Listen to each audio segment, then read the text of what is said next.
ቆንጆ ናት ያገባት ሁሉ ሸሂድ ነው። ክፍል 5። አሰላሙ አለይኩም ወራህመቱላሂ ወበረካቱ። ውድና የተከበራችሁ የኡሙ ዙበይር ቤተሰቦች እንደምናላችሁ ከኔ ጋር አልሐምዱሊላህ ረቢል ዓለሚን። ኢንሻአላህ ቀጣይ ክፍል 5 ይዤ መጥቻለሁ። ውድ እህት ወንድሞቼ አጠናክሩኝ፣ አበረታቱኝ። ቻናሌን ሰብስክራይብ፣ ሼር በማድረግ አጠናክሩኝ። ጀዛኩሙላሁ ኸይራን። ኢንሻአላህ ጥያቄ መልሱን ለመመለስ አቅምም ሆነ ጊዜ አልነበረውም። ጦሩ ሊንቀሳቀስ ነው ብለን ያቆመ። ኢንሻአላህ አብዱላ ሚስቱ ላይ ተጠምጥሞ ለመጨረሻ ጊዜ የሚስቱን ቃና በአፍንጫው ገብቶ ያችን አስቸጋሪ ጊዜ ለማምለጥ ሚስቱ በቆመችበት እየሮጠ ቤቱን ለቆ ይወጣል። አሁን ሚስቱም ምላሷ ላይ የቀረው አብዱላ የሚል ቃል ነበር። ይህ የጂሃድ ጦር ሁነይና ከሚባል ከአንድ ታላቅ ጦርነት በኋላ ወዲያው የመጣ ሲሆን ሰቂፍ የሚባሉ ጎሳ አብዱላ ለማስያዝ ነበር።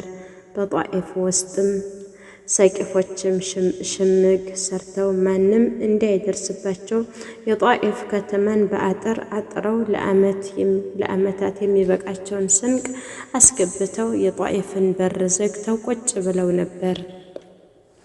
የሙስሊሞችንም ጦር ያንቀሳቀሰ የነበረው ኻሊድ ኢብኑ ወሊድ ሲሆን ነቢያችን ሰለላሁ ዐለይሂ ወሰለም ጧኢፍ ከ15 እስከ 18 ቀናት ከበዋቸው ቆይተው ነበር ይባላል።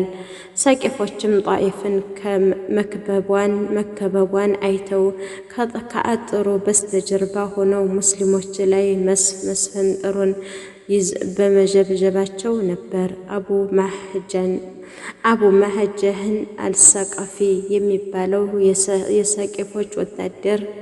የሰቂፎች ታዋቂ ወታደር ከአጥሩ በስተጀርባ አነጣጥሮ አብዱላን ያገኘዋል።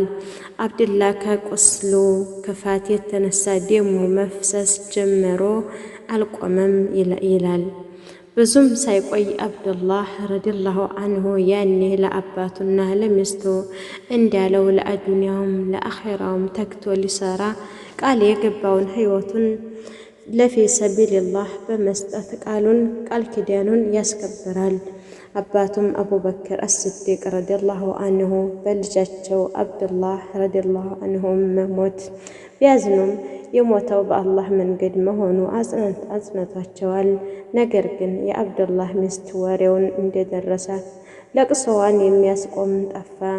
ለቅሶውም ላይ ለባሏ ያላትን ፍቅር እና ውዴታ ከእርሱ መለየት መክበዱን የሚገልጽ ግጥም በመግጠም የመዲናን ሕዝብ አስለቀሰች። አሁን በልቧ አብዱላ ላይ ያለው እምነት ከፍ አለ። አብዱላ አልዋሽም፣ መሞቻውን አውቆ ነበር። እኔ ነኝ ያልገባኝ አለች። ለአብዱላም የገባችለትን ቃል ኪዳን ለመጠበቅ አንድ ወንድ ለጋብቻ እንዳይጠይቀኝ በማለት ከባሏ አብዱላህ ረዲየላሁ አንሁ ጋር ያሳለፈችውን ፍቅርና መተዛዘን እንዲሁም ልዩ ትዝታዎችን በማስታወስ ቆየች። አቲካ ረዲየላሁ አንሁ ሸሂድ ሆኖ ከሞተባት በኋላ የሐዘኗን ቀን በመጠኑ እየተቋቋመች ከባሏ አብዱላህ ጋር ያሳለፉትን ውስን ቀናቶች እያስታወሰች ተጽናንታ ነበር። በዚህ ላይ እያለች በፍጹም የማትጠብቀው ነገር ይከሰታል። ከአብዱላህ በኋላ በፍጹም አንድ ሰው አገባለሁ ብላ አልጠበቀችም።